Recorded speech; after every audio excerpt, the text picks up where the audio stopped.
ഒന്ന് കെട്ടിച്ചതാണെങ്കിലും കുഴപ്പമില്ല, ഇനി മക്കളുണ്ടെങ്കിലും കുഴപ്പമില്ല, ഒരുത്തൻ്റെ കൂടെ ഒളിച്ചോടിയതാണെങ്കിലും കുഴപ്പമില്ല, ഇനി വയസ്സ് കൂടിയതാണെങ്കിലും കുഴപ്പമില്ല, പണം തരുമെങ്കിൽ ഞാൻ കെട്ടാൻ തയ്യാറാണ്. അള്ളാഹുവിന്റെ പ്രവാചകൻ സല്ലല്ലാഹു അലൈഹി വസല്ലമ തങ്ങൾ പറഞ്ഞു, പണം നോക്കിയിട്ട് വിവാഹം കഴിക്കാം. മോനെ, നീ എത്ര സുന്ദരിയെ കണ്ടാലും നിന്റെ വാപ്പായും ഉമ്മയും പറയും വേണ്ട. അതെന്തേ ഉമ്മ? പൈസ ഇല്ലടാ, പൈസ ഇല്ലടാ, പൈസ ഇല്ലടാ. അള്ളാഹുവിന്റെ റസൂല് പറഞ്ഞു, മൻ തസവ്വജ ലിഇംറഅതി മാലിഹാ. മോനെ, ഭാര്യയുടെ പണം കണ്ടിട്ട് പെണ്ണ് കെട്ടാൻ നിൽക്കണ്ട. വല്ല പെണ്ണിന്റെയും പണം കണ്ടിട്ട് നീ വിവാഹം കഴിച്ചാൽ നിനക്ക് അള്ളാഹു ദാരിദ്ര്യം തരുമെന്ന് നബി മുഹമ്മദ് മുസ്തഫ. ഉറക്കെ മേക്ക് സെറ്റുകാരാ ഒരിത്തിരി വെയ്യപ്പ, ഒത്തിരി സൗണ്ട് വെച്ചേ. അള്ളാഹുവിന്റെ പ്രവാചകൻ സല്ലല്ലാഹു അലൈഹി വസല്ലം തങ്ങൾ പറഞ്ഞു, പണം കണ്ടിട്ട് വിവാഹം കഴിച്ചാൽ അവന് ദാരിദ്ര്യം ഉണ്ടാകും. നിങ്ങളൊന്ന് ആലിച്ചു നോക്കിയാൽ മതി, നിങ്ങൾക്ക് മനസ്സിലാകും. അള്ളാഹു ഈമാൻ തരുമാറാകട്ടെ.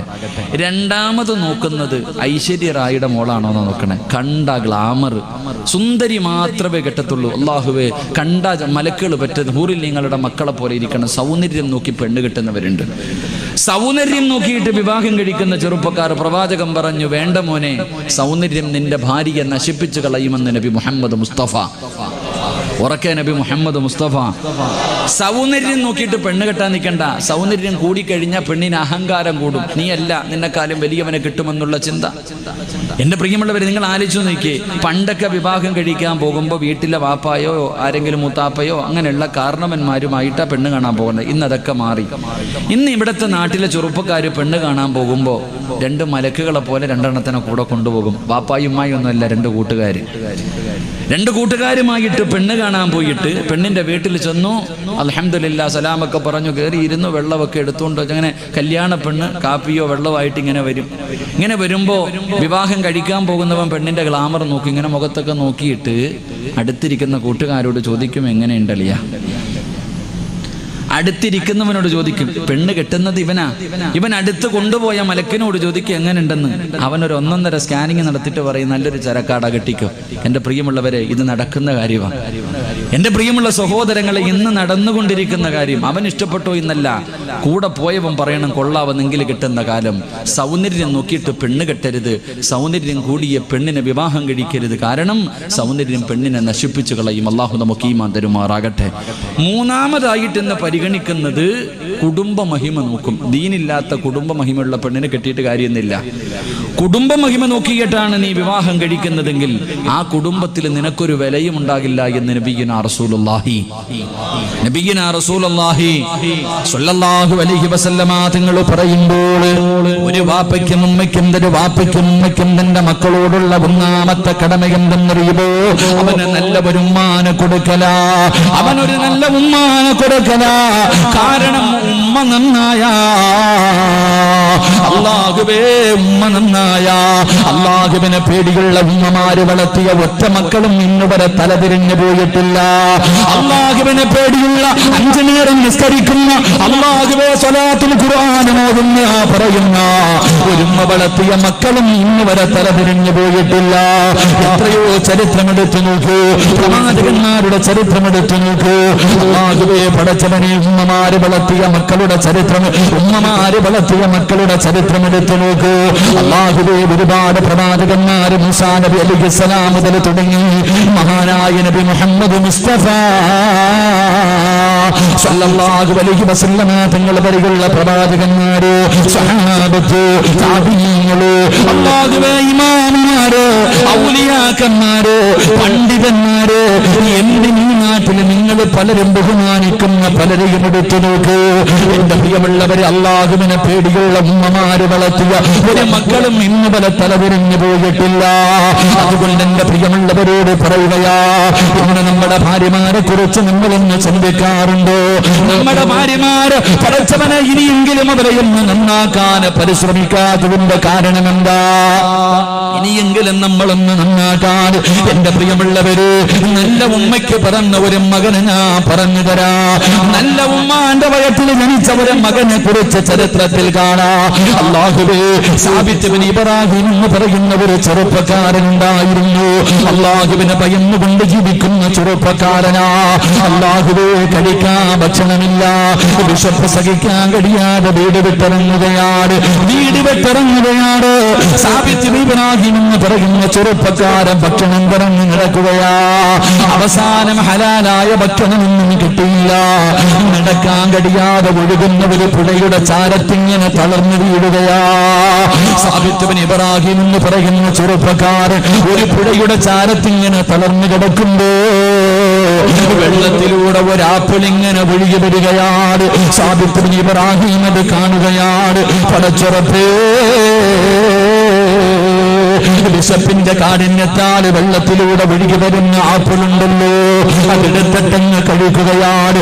അല്ലാഹുവേ, പകുതി തന്റെ ആമാശയത്തിലേക്ക് കടന്നു ചെന്നു. അപ്പോഴാണ് അല്ലാഹുവേ ചിന്തിക്കുന്നത്, റബ്ബേ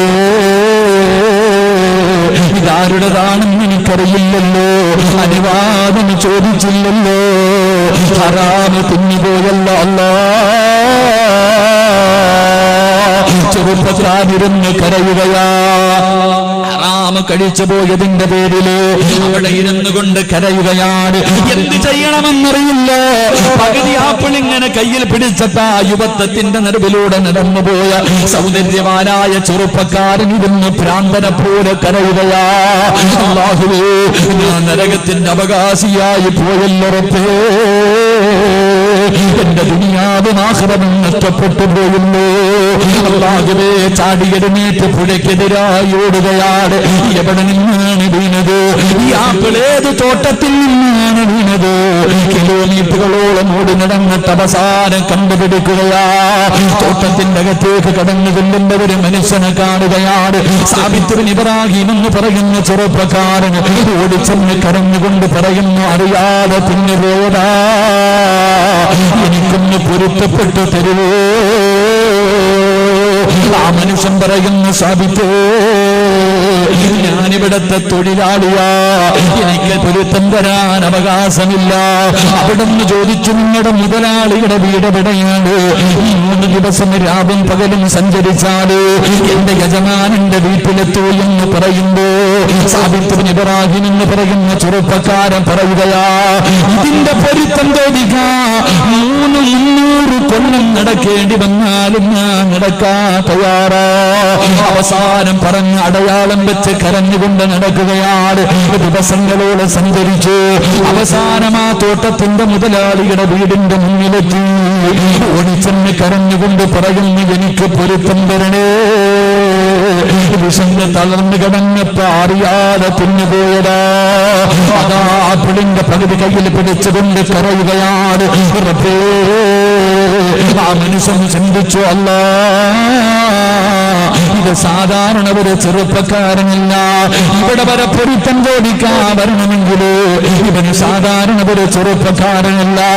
ആ മനുഷ്യൻ പറഞ്ഞു, സാബിത്തേ, ഞാൻ പൊരുത്തപ്പെട്ട് തരണമെങ്കിൽ ഒരു കണ്ടീഷനുണ്ട്. ഞാൻ പൊരുത്തപ്പെട്ട് തരണമെങ്കിൽ ഒരു കണ്ടീഷനുണ്ട്. എന്റെ പൊന്നുമോളെ നീ വിവാഹം കഴിക്കണം, എന്റെ മകളെ നീ വിവാഹം കഴിക്കണം.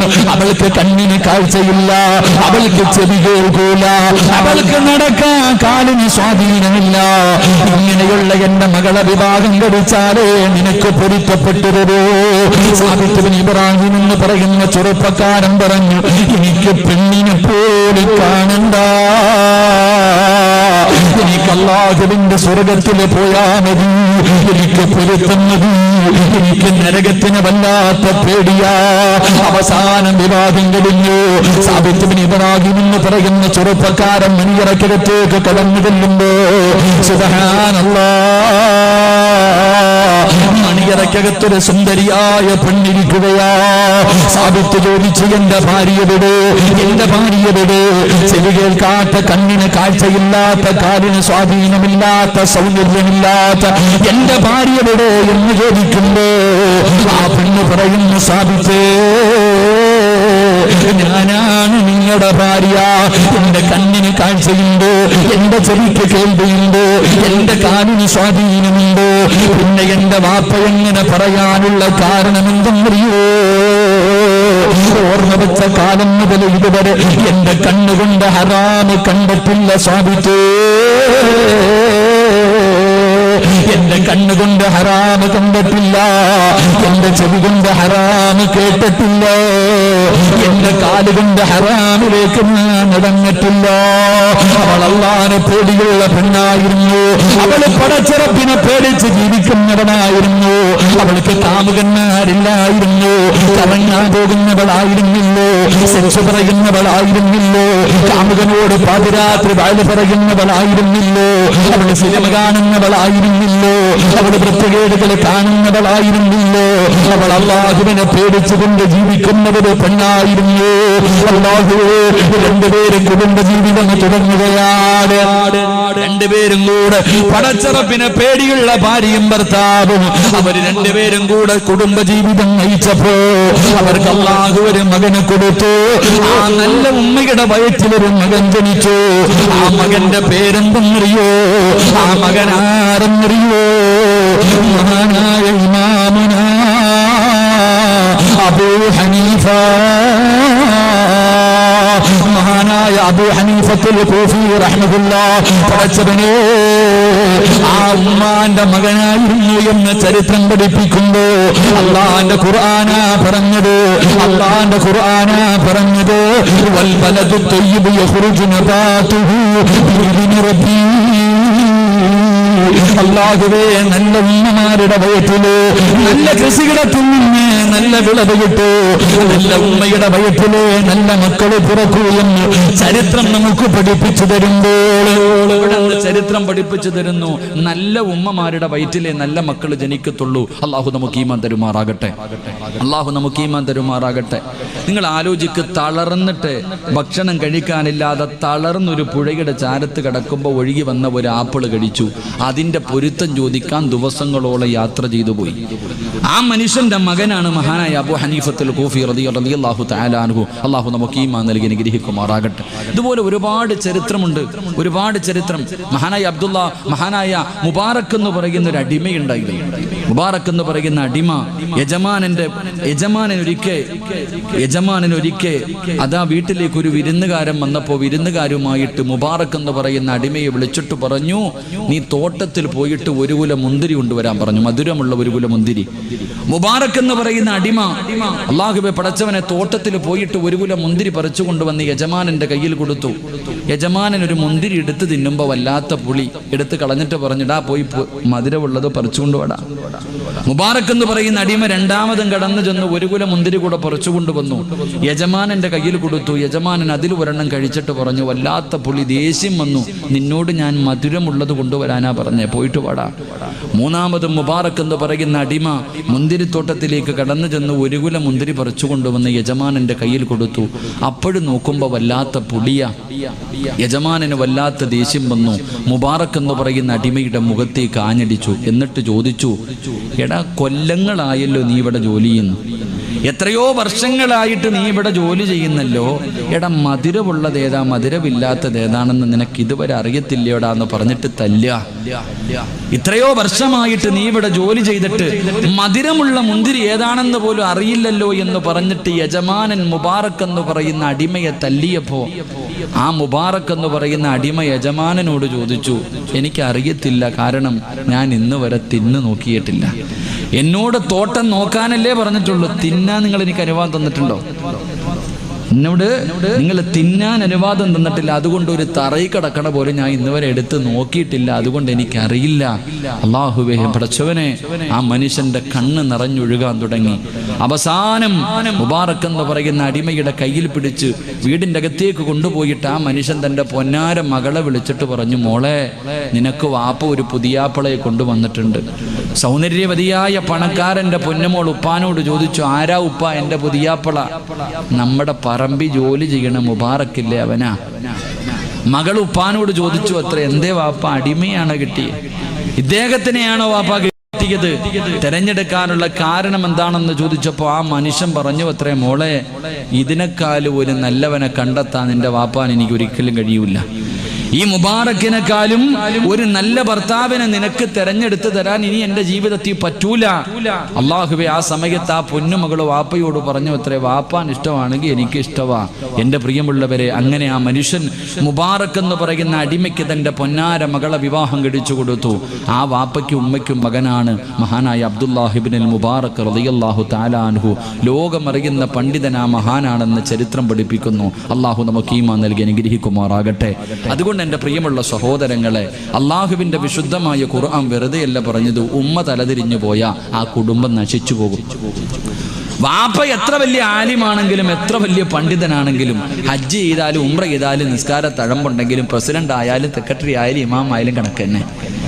ഉമ്മമാര് നന്നായില്ലെങ്കിൽ കുടുംബം നന്നാകും. ഇത് ഞാൻ പറഞ്ഞതല്ല, അള്ളാഹുവിന്റെ വിശുദ്ധമായ ഖുർആൻ എടുത്തു നോക്ക്. മഹാനായ ശൈഖുൽ അംബിയ നൂഹ് നബി അലൈഹിസ്സലാം, മഹാനായ നൂഹ് നബി അലൈഹിസ്സലാം 950 വർഷം ദഅവത്ത് നടത്തിയ ഒരു നബിയാ. നിങ്ങൾ ആലോചിക്കണം, 950 വർഷം അള്ളാഹുവിനെ കുറിച്ച് ദഅവത്ത് നടത്തിയ നൂഹ് നബി അലൈഹിസ്സലാമിന്റെ ഭാര്യ തലതിരിഞ്ഞവളായിപ്പോയി. സ്വന്തം ഭാര്യ ഒരു പ്രവാചകനെ നിങ്ങൾ ആലോചിക്ക്. രാവിലെ മുതൽ വൈകുന്നേരം വരെ 950 വർഷം ദഅവത്ത് നടത്തിയ ഒരു പ്രവാചകന്റെ ഭാര്യ തലതിരിഞ്ഞു പോയപ്പോ ആ പൊന്നുമകനും തലതിരിഞ്ഞു പോയി എന്ന് ചരിത്രം പഠിപ്പിക്കുക. കാഫിറായിട്ട് ചത്തുപോയി. ഖുർആൻ മറ്റൊരു കഥ പറയുന്നുണ്ട്. മഹാനായ ലൂത്ത് നബി അലൈഹിസ്സലാം, രണ്ടുപേരും പ്രവാചകന്മാരാ. ലൂത്ത് നബിയുടെ ഭാര്യ വൃത്തികെട്ടവളായപ്പോ അവിടുത്തെ മക്കളും നശിച്ചുപോയി. അതുകൊണ്ട് എൻ്റെ പ്രിയമുള്ള സഹോദരങ്ങളെ, സഹോദരിമാരെ, അള്ളാഹുവിന്റെ വിശുദ്ധമായ ഖുർആൻ അവിടെ നിന്ന് പറഞ്ഞു, ഉമ്മയ്ക്ക് വലിയ സ്ഥാനമാ, നമ്മുടെ ഭാര്യയ്ക്ക് വലിയ സ്ഥാനമാ. എന്റെ പ്രിയമുള്ളവരെ, അള്ളാഹുവിന്റെ പ്രവാചകൻ സല്ലല്ലാഹു അലൈഹി വസല്ലമ തങ്ങൾ അവിടെ നിന്ന് പറയുമ്പോൾ വിവാഹം കഴിച്ചവരിരുന്ന് ടെൻഷൻ അടിക്കുന്നു. ഉസ്താദേ, ഇപ്പോഴിത് പറഞ്ഞിട്ട് കാര്യമുണ്ടോ? ഇപ്പോഴിത് പറഞ്ഞിട്ട് കാര്യമുണ്ടോ? എന്റെ പ്രിയമുള്ളവരെ, ഇനിയെങ്കിലും നിനക്കൊന്ന് നന്നാക്കാൻ പരിശ്രമിച്ചുകൂടെ? ഇനിയെങ്കിലും നിനക്കൊന്ന് നന്നാക്കാൻ പരിശ്രമിച്ചുകൂടെ? അതുകൊണ്ട് എന്റെ പ്രിയപ്പെട്ട ചെറുപ്പക്കാരോട് പറയുകയാ, എടാ, ചിരിക്കാനും ഫോൺ നമ്പർ തരാനും ലൈനടിക്കാനും ഒരുപാട് പെണ്ണുങ്ങളുണ്ട്. പെണ്ണുമോളെ, വിവാഹം കഴിക്കുന്ന സമയത്ത് നീ 100 വട്ടം ചിന്തിക്കണം ചെറുപ്പക്കാരാ. മോനെ, പണത്തിനല്ലടാ ബല, സൗന്ദര്യത്തിനല്ല ബല, കുടുംബം ഹിമിക്കല്ല ബല, ഇതിലുള്ള പെണ്ണിനാണ് പടച്ചവനെ വല്ലാത്ത ബല. അതിനാണ് നീ മഹത്വം കൊടുക്കേണ്ടത്, അതിനാണ് പവിത്രത കൊടുക്കേണ്ടത്. അല്ലാഹുവിന്റെ പ്രവാചകൻ അവിടെ പറഞ്ഞു തരുമ്പോ റളിയല്ലാഹു തആല ആ പെണ്ണുമകനോട് പറഞ്ഞു കൊടുത്തു, മോനെ, നിന്റെ വാപ്പയ്ക്ക് നിന്നോടുള്ള ബഹുമാനത്തെ കടമ നിനക്ക് നല്ല ഒരു ഉമ്മാനെ തരല, നിനക്കൊരു നല്ല ഉമ്മയെ തരല. ആ പൊന്നുമകൻ പറഞ്ഞു, തങ്ങളെ, എന്റെ ഉമ്മയാരെന്നറിയോ? എന്റെ ഉമ്മയാരെന്നറിയോ? മുസ്ലിമല്ല തങ്ങളെ, ഒരു അടിമ പെണ്ണാണ് തങ്ങളെ. കുറ്റം പറയാൻ കഴിയുമോ? മക്കളെ തലതിരിഞ്ഞു പോയതിന് പടച്ചവനെ മക്കളെ കുറ്റപ്പെടുത്തുന്ന മാതാപിതാക്കളോട് ആദ്യം നീ ചെയ്തതിനെ കുറിച്ചെന്തേ ചിന്തിക്കാത്തത്? നീ ചെയ്തതിനെ കുറിച്ചെന്തേ ആലോചിക്കാത്തത്? അല്ലാഹുവേ, അവിടെ നിന്ന് പറയുകയാ, എന്റെ ഉമ്മ ഒരു മുസ്ലിം പോലുമല്ല, എന്റെ ഉമ്മ ഒരു മുസ്ലിം പോലുമല്ല, മറ്റൊരു മതത്തിൽപ്പെട്ട ഒരു അടിമ പെണ്ണാണ് എന്റെ ഉമ്മ എന്ന് ആ പൊന്നുമകൻ പറഞ്ഞു കൊടുത്തു എന്ന് ചരിത്രം പഠിപ്പിക്കുന്നു. അള്ളാഹു നമുക്ക് ഈമാൻ നൽകി അനുഗ്രഹിക്കുമാറാകട്ടെ. അള്ളാഹു നമ്മുടെ ഭാര്യമാരെയൊക്കെ അള്ളാഹു സാലിഹത്തുകളാക്കി തരുമാറാകട്ടെ. അള്ളാഹു സാലിഹത്തായ ഭാര്യമാരാക്കി നമ്മുടെ ഭാര്യമാരെ അള്ളാഹു മാറ്റുമാറാകട്ടെ. എൻ്റെ പ്രിയമുള്ള സഹോദരങ്ങളെ, മാറ്റിയെടുക്കണം. നമ്മുടെ ഭാര്യമാരെ നമ്മൾ മാറ്റിയെടുക്കണം. 2, ആ പൊന്നുമകൻ ഉമർ ഇബ്നുൽ ഖത്താബ് തങ്ങളോട് ചോദിച്ചു, തങ്ങളെ രണ്ടാമത്തെ കടമയെന്താ? ഒരു മാതാവിന്, ഒരു പിതാവിന്, മാതാപിതാക്കൾക്ക് തന്റെ മക്കളോടുള്ള രണ്ടാമത്തെ കടമ എന്താണെന്ന് ചോദിച്ചപ്പോൾ ഉമർ തങ്ങൾ പറഞ്ഞു, മക്കൾക്ക് നല്ല പേരിട്ട് കൊടുക്കണം. മക്കൾക്ക് നല്ല പേര് വെച്ച് കൊടുക്കൽ മാതാപിതാക്കളുടെ കടമയാണെന്ന് നബി മുഹമ്മദ് മുസ്തഫ. ഉറക്കെ നബി മുഹമ്മദ് മുസ്തഫ ഈ മകനോട് ചോദിച്ചു, നിന്റെ പേരെന്താ? ഈ കുട്ടിയോട് ഉമർ ഇബ്നുൽ ഖത്താബ് തങ്ങൾ ചോദിച്ചു, മോനെ, നിന്റെ പേരെന്താണ്? ആ പൊന്നുമോൻ പറഞ്ഞു, എൻ്റെ പേര് ജുഅല. വാപ്പ ഇട്ട പേരെന്താ? ജുഅല. ജുഅല എന്ന് പറഞ്ഞാല് ഇവിടെ എന്തു പറയുമെന്ന് എനിക്കറിയില്ല. ഈ മഴ പെയ്യണൊക്കെ സമയത്ത് ഇങ്ങനെ ഒരു പ്രാണി, ഞങ്ങളുടെ നാട്ടിൽ കരിവണ്ടെന്ന് പറയും, ഇവിടെ എന്ത് പറയുന്നറിയില്ല. ഇവിടെ എന്തോ ഒരു എരുമയെന്ന് പറയും, എന്തോ കോട്ടെരുമ. കണ്ടിട്ടില്ലേ? ഈ പ്രകാശത്തിലൊക്കെ ലൈറ്റിന്റെ വെട്ടത്തിലൊക്കെ വരെ ഒരു കറുത്ത ഒരു വണ്ടുണ്ട്. എന്താ പാറ്റ എന്തെങ്കിലും ആവട്ടെ, ഞാൻ എന്തെങ്കിലും പറഞ്ഞിട്ട് അവസാനം ഇനി വേറൊന്നും ആവണ്ട. കാരണം പല നാടുകളിലും പലത് വർത്താനല്ലോ. ഞങ്ങളുടെ നാട്ടിൽ കരിവണ്ടെന്ന് പറയും, കറുത്തിരിക്കണ ഒരു വണ്ട്, ഇങ്ങനെ 2 ചിറകൊക്കെ ഉള്ള ചെറിയ ഒരു സാധനം. എൻ്റെ പ്രിയമുള്ളവരെ, വാപ്പ തൻ്റെ മകനിട്ടിരിക്കണ പേരതാ. അള്ളാഹു നമുക്ക് ഈമാൻ തരുമാറാകട്ടെ. നമ്മുടെ മക്കൾക്ക് ഇട്ടിരിക്കണ പേരെന്താ എന്നാലോചിക്ക്.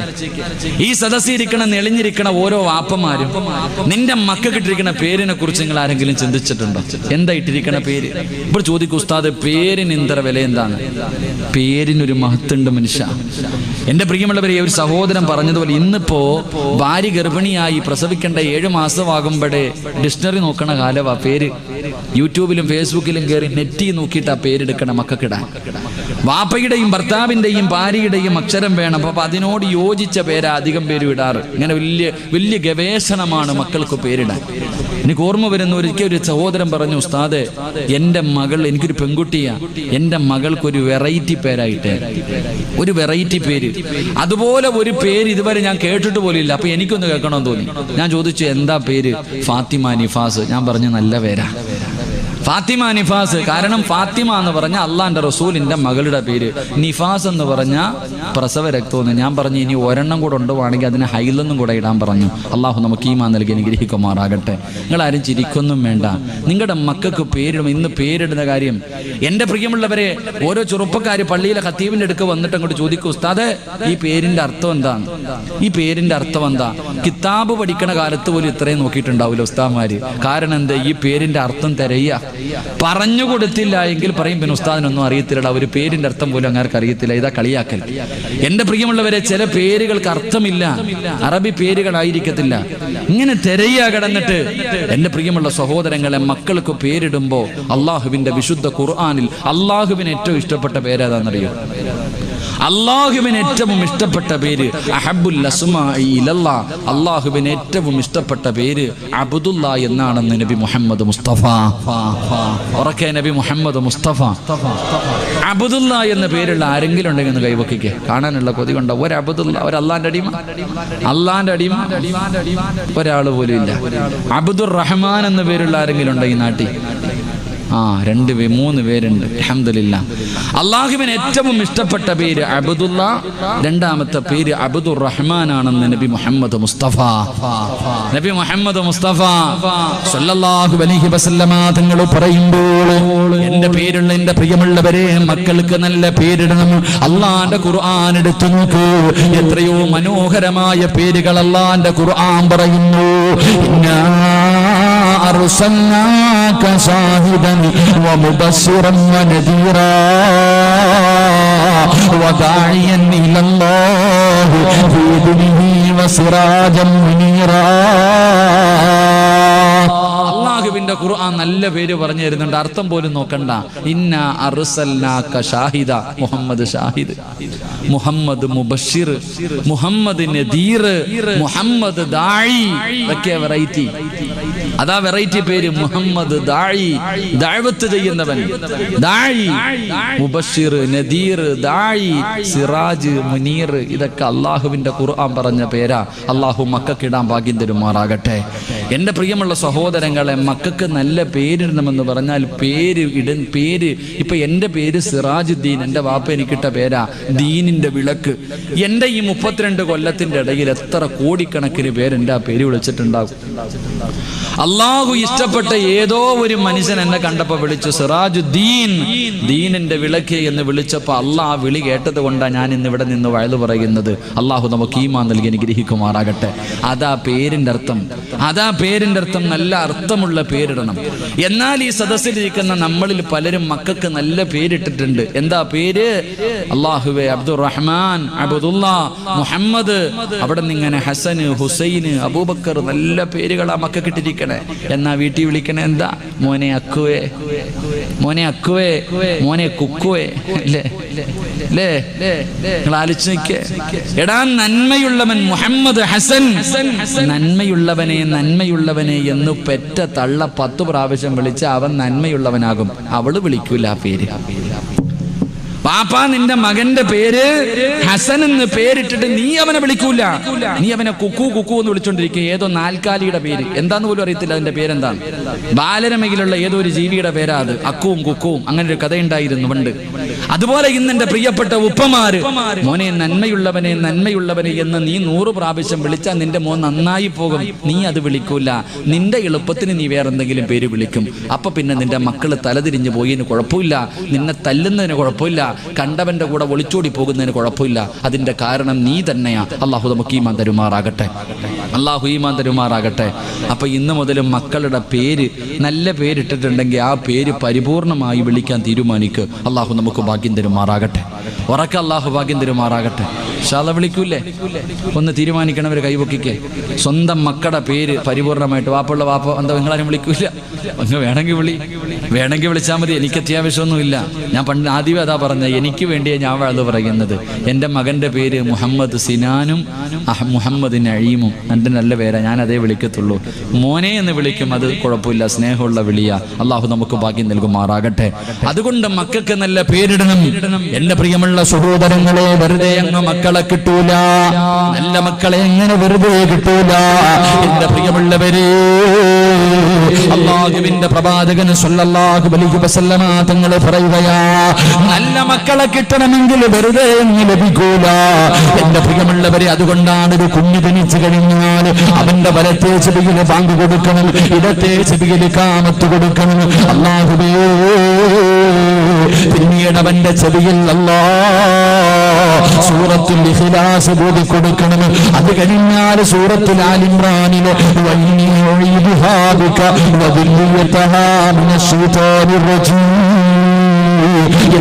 തോതി കൊടുക്കണേ എന്ന് നബി മുഹമ്മദ് മുസ്തഫ സല്ലല്ലാഹു അലൈഹി വസല്ലം. ഒരു കുഞ്ഞ് ജനിച്ച ബാങ്ക് വിളിക്കണം, ഇഖാമത്ത് കൊടുക്കണം, സൂറത്തുൽ ഇഖ്ലാസ് ഓതണം, സൂറത്തുൽ ആലി ഇംറാനിലെ ഈ ആയത്ത് ഓതണം. ഇതുപോലെ ഒരുപാട് കാര്യങ്ങൾ തന്റെ മക്കളുടെ ചെവിയിൽ ഊതി കൊടുക്കണം. പിന്നീട് അവിടെ നിന്ന് പറഞ്ഞു, നിങ്ങളുടെ മക്കൾക്ക് നിങ്ങൾ തൊട്ടുകൊടുക്കണേ എന്ന് നബി മുഹമ്മദ് മുസ്തഫ. ഉറക്കെ നബി മുഹമ്മദ് മുസ്തഫ. അപ്പൊ നിങ്ങൾ ചോദിക്കുക, ഈ തൊട്ടുകൊടുക്കലൊക്കെ ഉണ്ടോ ഉസ്താദേ? ഉണ്ട് മനുഷ്യ, തൊട്ടുകൊടുക്കുന്നതിലൊക്കെ ഒരു അർത്ഥമുണ്ട്. ഉദാഹരണം ചോദിക്കട്ടെ, കുട്ടികൾ കുരുത്തക്കേട് കാണിക്കുമ്പോൾ ചോദിക്കും, ഇവൻ ആരാടാ തൊട്ടുകൊടുത്തേ? ഇവൻ ആരാടാ തൊട്ടുകൊടുത്തത്? അത് നമ്മുടെ അബൂബക്കർ.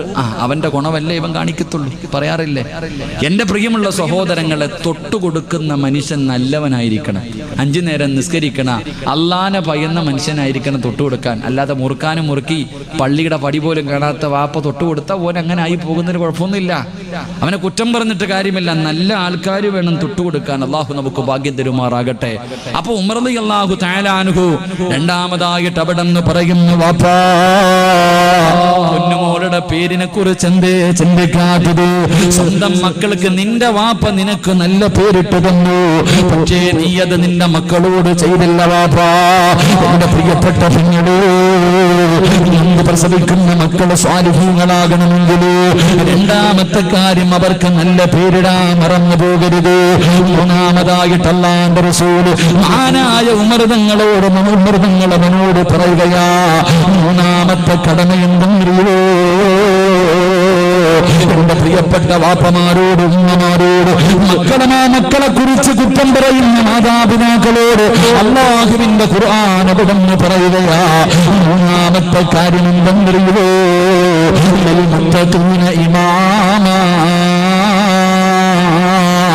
മക്കൾക്ക് മാതൃകയാകുന്ന ഒരു വാപ്പയും ഉമ്മയുമായി നിങ്ങൾ ജീവിച്ച് കാണിക്കണേ എന്ന് നബി മുഹമ്മദ് മുസ്തഫ സല്ലല്ലാഹു അലൈഹി വസല്ലമ തങ്ങൾ പറയുമ്പോ ഇബാദിന്റെ സദസ്സിലിരിക്കുന്ന ഓരോ വാപ്പയ്ക്കും പറയാൻ കഴിയോ, നീ ഒരു നല്ല വാപ്പയാണെന്ന്, നിന്റെ മക്കൾക്ക് മാതൃകയാകുന്ന ഒരു വാപ്പയാണ് നീ എന്ന് പറയാൻ കഴിയോ?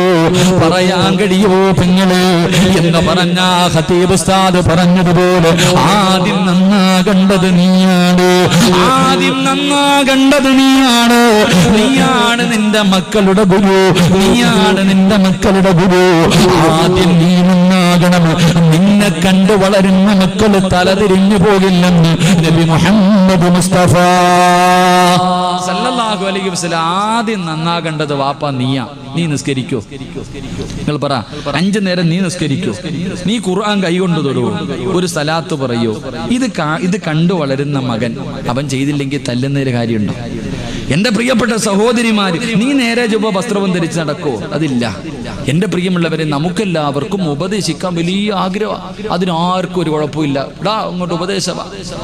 വാപ്പ അള്ളാന്റെ പള്ളിയിൽ നിന്ന് ബാങ്ക് വിളിച്ചു. വീടിന്റെ മുറ്റത്തിരിപ്പുണ്ട്, കസേരയുടെ മോളി കാലും കയറ്റി വെച്ചിട്ടിരിക്കുക. ബാങ്ക് വിളിക്കുമ്പോ മകനോട് പറയണ്ട, പള്ളി പോടാ, ഭീഷണിയാ, പോടാ പള്ളിയിൽ. ഈ മനുഷ്യന് വല്ല അസുഖമുണ്ടോ? ഒരു ഗുരുവും ഇല്ല. വീടിന്റെ മുന്നിൽ ആരോഗ്യവാനായി ഇരുന്നിട്ട് മകനോട് പറയും പള്ളിയിൽ പോകാൻ. തല്ലാൻ റെഡിയായി നിൽക്കുക. എന്നാ സത്യത്തിൽ ചെയ്യേണ്ടതെന്തേ? നീ ആദ്യം പോയി കാണിക്കണ്ടേ? വാപ്പ, നീ ആദ്യം പള്ളിയിൽ പോണം. നീ പോയാൽ നിന്റെ മകൻ പുറകെ വരും. നീ വരാൻ പോലും വിളിക്കണ്ട. ഉമ്മ പടച്ചവനെ മഗ്രിബിന്റെ സമയമാകുമ്പോ മോളോട് പറയും, മഗ്രിബിന് ബാങ്ക് വിളിച്ചു, യാസീൻ ഓതു, സലാത്ത് പറ, നിസ്കരിക്ക്, ഞാനിവിടെ പെറ്റ് കിടക്കാ സീരിയലിന്റെ മുന്നിൽ. ഉമ്മ ടിവിയുടെ മുന്നിലിരിക്കുക. എന്നിട്ട് മക്കളോട് പറയും ചെയ്യാൻ. ഇതെവിടുത്തെ ന്യായവ സഹോദരൻ? ഇതെവിടുത്തെ ന്യായവ? എന്റെ പ്രിയമുള്ളവരെ, ഉപദേശിക്കുന്ന മാതാപിതാക്കളോട് പറയുകയാ മഹാനായി നബി മുഹമ്മദ് മുസ്തഫ. ഉള്ളത് പറയുന്നത് കൊണ്ടായിരിക്കും നിങ്ങളിൽ പലർക്കും ഇഷ്ടപ്പെടുന്നില്ല എന്ന് തോന്നുന്നു. നിർത്തണോ? നിങ്ങൾ തല്ലുവോ? നിങ്ങൾ തല്ലിയാൽ എനിക്കൊന്നുമില്ല, ഞാൻ ഉള്ളത് പറയും. അള്ളാഹു ഈമാൻ തരുമാറാകട്ടെ. അള്ളാഹു ഈമാൻ തരുമാറാകട്ടെ.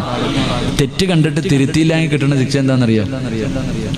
തെറ്റ് കണ്ടിട്ട് തിരുത്തിയില്ലെങ്കിൽ ഞാൻ നിങ്ങളെ കുറിച്ച് നല്ലപോലൊക്കെ പൊക്കി പറഞ്ഞാൽ നിങ്ങൾ വേണേൽ മുസാഫത്ത് ചെയ്ത് കെട്ടിപ്പിടിച്ച് വണ്ടി കയറ്റി വിടും. എനിക്കതൊന്നും വേണ്ട. നിങ്ങൾ തല്ലിയാലും കുഴപ്പമില്ല, ഇനി എന്നെ വയലിന് വിളിച്ചില്ലെങ്കിലും കുഴപ്പമില്ല, ഉള്ളത് പറയണം. പറഞ്ഞില്ലെങ്കിൽ കിട്ടണ പണി എന്തെന്നറിയും? മഹാനായി നബിയുനാ റസൂലുള്ളാഹി സ്വല്ലല്ലാഹു അലൈഹി വസല്ലമ തങ്ങൾ പറയുന്നു, ഒരിക്കൽ അല്ലാഹു ജിബ്രീൽ അലൈഹിസ്സലാമിനോട് പറഞ്ഞു, ഒരു നാട് മുഴുവനും നശിപ്പിക്കാൻ പറഞ്ഞു. ഒരു നാട് മുഴുവനും നശിപ്പിക്കാൻ പറഞ്ഞപ്പോ ജിബ്രീൽ അലൈഹിസ്സലാം ഇങ്ങനെ നാട് നശിപ്പിക്കാൻ പോകുമ്പോ ഒരു കുട്ടി ഇരുന്നിട്ട് ബിസ്മി ഓതിക്കൊണ്ടിരിക്കുക. ഫാത്തിഹയാണെന്നും ബിസ്മിയാണെന്ന് പറയുന്നു. ബിസ്മി ഇങ്ങനെ ഓതിക്കൊണ്ടിരിക്കുന്നത് കണ്ടപ്പോ അള്ളാഹുവേ, ഒരു കുട്ടി ഇരുന്ന് പടച്ചവനെ ബിസ്മില്ല ഓതുന്നു റബ്ബേ. ആ സമയത്ത് അള്ളാഹു പറഞ്ഞു, ആ കുട്ടി അത് പറഞ്ഞതിന്റെ ബർക്കത്ത് കൊണ്ട് ആ നാട്ടുകാർക്ക് മുഴുവനും ഞാൻ ആയുസ് നീട്ടിക്കൊടുത്തിരിക്കുന്നു, നീ ഒന്നും ചെയ്യണ്ട, തിരിച്ചു വരാൻ പറഞ്ഞു. തിരിച്ചു വിളിച്ചു. പിന്നീടൊരവസരത്തിൽ അവിടെ നിന്ന് പറഞ്ഞു, ഒരു നാട് മുഴുവനും നശിപ്പിക്കാൻ. ജിബ്രീൽ അലൈഹിസ്സലാം നാട് നശിപ്പിക്കാൻ വേണ്ടി പോകുമ്പോ ഒരു ഉസ്താദ് ഇബാദത്തിലാണ്. ഒരു ഉസ്താദ് വല്ലാത്ത ഇബാദത്താ. ഖുർആനിലെ ഒരു ആയത്ത് ഓതിയപ്പോ അള്ളാഹ് വെറുതെ വിട്ടു. അപ്പൊ പിന്നെ നിസ്കരിച്ചാ വെറുതെ വിടുമല്ലോ. ജിബ്രീൽ അലൈഹിസ്സലാം അള്ളാഹുവിനോട് ചോദിച്ചു, പടച്ചവനെ, ഒരു മനുഷ്യന് ഇബാദത്ത് ചെയ്തുകൊണ്ടിരിക്കുക, എന്ത് ചെയ്യണം തമ്പുരാനെ? ആ സമയത്ത് അള്ളാഹു പറഞ്ഞു അത്രേ, ആദ്യം ആ ഉസ്താദിനെ തലകീഴായിട്ട് എടുത്തടിക്കാൻ. ആദ്യം ഉസ്താദിനെ തലകീഴായിട്ട് അടിക്കണം, പിന്നെ വേണം നാട്ടുകാർക്ക് കൊടുക്കാൻ. അതെന്തേ പടച്ചവനെ? ആ മനുഷ്യൻ തന്റെ കണ്ണിന്റെ മുന്നിൽ തെറ്റ് നടക്കുന്നത് കണ്ടിട്ട് തിരുത്തി കൊടുത്തില്ല എന്ന് നബി മുഹമ്മദ് മുസ്തഫ. അപ്പൊ ആദ്യത്തെ അടി ഉസ്താദിനാ. അപ്പൊ എനിക്കത് കൊള്ളാൻ വയ്യാത്തതുകൊണ്ടാണ് ഞാൻ പറയുന്നത്. അള്ളാഹു ഈമാൻ തരുമാറാകട്ടെ. അതല്ലെങ്കിൽ പരിശുദ്ധമായ ഖുർആൻ എടുത്തു നോക്കൊരു ചരിത്രം കാണാം. മൂസാ നബിയാണെന്ന് തോന്നുന്നു, മൂസാ നബി അലൈഹി സ്വലാമിന്റെ കാലഘട്ടത്തിലാണെന്ന് തോന്നുന്നു. ശനിയാഴ്ച ദിവസം മീൻ പിടിക്കാം. മൂസാ നബി അലൈഹി സ്വലാമിന്റെ ഉമ്മത്തിനോട് അള്ളാഹു പറഞ്ഞു, ശനിയാഴ്ച ദിവസം മീൻ പിടിക്കാൻ പോകാൻ പാടില്ല. മൂസാ നബി എത്ര പറഞ്ഞിട്ടും കുറച്ച് ആൾക്കാർ കേൾക്കൂല. ശനിയാഴ്ച മീൻ പിടിക്കാൻ പോകും. അവസാനം സഹികെട്ടിട്ട് ദുആ ചെയ്തു, അള്ളാഹുവേ, ഇവരെ നീ കൊരങ്ങന്മാരാക്കി കളയണേ തമ്പുരാനെ. അള്ളാഹു, ഇവരെ നീ കോലം മറിച്ച് കളയണേ തമ്പുരാനെ. അപ്പൊ ഇങ്ങനെ കടലിൽ പോയവര് മുഴുവനും തിരിച്ചു വരുമ്പോ കൊരങ്ങന്റെ തലയുമായിട്ട് വരുന്ന കാഴ്ച കാണാൻ ഈ കരയിൽ കുറച്ച് മഹാന്മാരുണ്ടല്ലോ. പള്ളിയുടെ ഫസ്റ്റ് ഓഫ് ഇരിക്കുന്ന ഒരു വിഭാഗം ഉണ്ടല്ലോ. പലരും പള്ളിയിൽ പോകാൻ, പള്ളി കയറാത്ത ഒരുത്തം പള്ളിയിൽ പോയാൽ ഈ ഉപ്പാമാര് ചോദിക്കും, നീയും പള്ളിക്കകത്ത് കയറിയോടാ, എത്ര നാളത്തേക്കാ? കാരണം അവരുടെ കുടുംബ സ്വത്ത് പോലെ ആ പള്ളി. ചിലരങ്ങനെ കളിയാക്കുന്ന ഒരു വിഭാഗമുണ്ട്. അപ്പോ മഹാനായ മൂസാ നബി അലൈഹിസ്സലാമിന്റെ കാലഘട്ടത്തിൽ കടലിൽ പോയവര് തിരിച്ചു വരുമ്പോ കൊരങ്ങന്റെ തലയുമായിട്ട് വരുന്ന കാഴ്ച കാണാൻ ഈ മീൻ പിടിക്കാൻ പോകാത്ത കുറച്ച് മഹാന്മാര് കടലിന്റെ കരയിൽ പോയി കാത്തിരിക്കുക. അളിയ എപ്പോ വരുവടാ? കൊരങ്ങന്മാരൊക്കെ ഇവരിങ്ങനെ കാത്തു നിൽക്കുക. ആ സമയത്ത് മൂസാ നബി ദുആ ചെയ്തു, അല്ലാഹുവേ, ഈ കരയിൽ നിൽക്കുന്നവരെ നീ ആദ്യം കോലം മാറ്റണം. അല്ലാഹുവേ, ഈ കരയിൽ നിൽക്കുന്നവരെ നീ ആദ്യം കോലം മാറ്റണം. കാരണം അവര് പോയപ്പോ അവരെ തടഞ്ഞില്ല. തെറ്റ് കണ്ടിട്ട് തിരുത്തി കൊടുക്കാത്തവരാ. ആദ്യം അവർക്കാണ് ശിക്ഷ കിട്ടിയത്. അല്ലാഹു കാത്തുരക്ഷിക്കുമാറാകട്ടെ.